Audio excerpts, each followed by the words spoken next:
AP Chittoor railway స్టేషన్లో mock drill నిర్వహించారు పోలీసులు, ఫైర్ సిబ్బంది. ఉగ్రదాడి జరిగితే ప్రజలు ఎలా తప్పించుకోవాలన్న దానిపై అవగాహన కల్పించారు. ఏఎస్పీ శివానంద కిషోర్ ఆధ్వర్యంలో జరిగిన మాక్ డ్రిల్లో వివిధ అంశాలను వివరించారు పోలీస్ సిబ్బంది. ఇక DSP Sainath, CI Maheshwara, police అధికారులు మాక్ డ్రిల్లో పాల్గొన్నారు.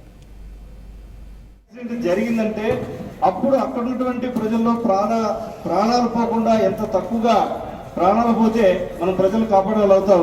కాబట్టి ఒకసారి బ్లాస్ట్ ఏంటంటే గుమికూడకుండా లేదా ఫైర్ ఏదైనా కూడా జరిగింది అనుకోండి, అందరూ కూడా కవర్స్ తీసుకోమంటారు. అంటే ఏదైనా హార్ట్ సంబంధించిన గోడను కానీ లేదా ఐరన్ ప్లేట్ కానీ లేదా ఇంకేదైనా షెల్టర్లోకి వెళ్ళాలి.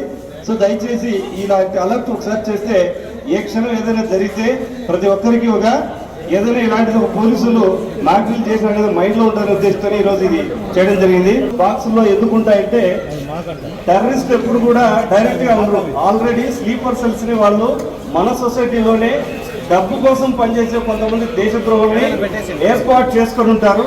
వాళ్ళు ఎంతమంది ప్రాణాలు పోతే సంబంధం లే, ఎక్కడో దగ్గర వాళ్ళు చేసిన వర్క్ చేయాలంటే ఇలాంటి ఎక్స్ప్లోజివ్స్ ని ఏదో ఒక బాక్స్ రూమ్ లో పెడతారు. మేము ఇక్కడ మాక్ డ్రిల్ నిర్వహించడం జరిగింది.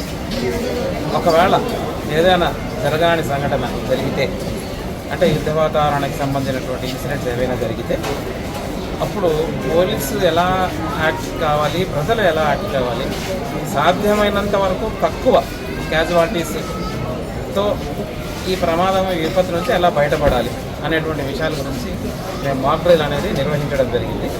దీనికి అన్ని డిపార్ట్మెంట్స్, ఫైర్ డిపార్ట్మెంటు, తర్వాత RPF railway protection force, government railway protection force, station house ఆఫీసర్లు, civil law and order officers, bomb disposal team, health department, electricity department, engineering department, అన్ని డిపార్ట్మెంట్స్ కూడా కోఆర్డినేషన్ చేయడం జరిగింది. ప్యాసింజర్స్ కూడా అర్థం చేసుకొని వాళ్ళు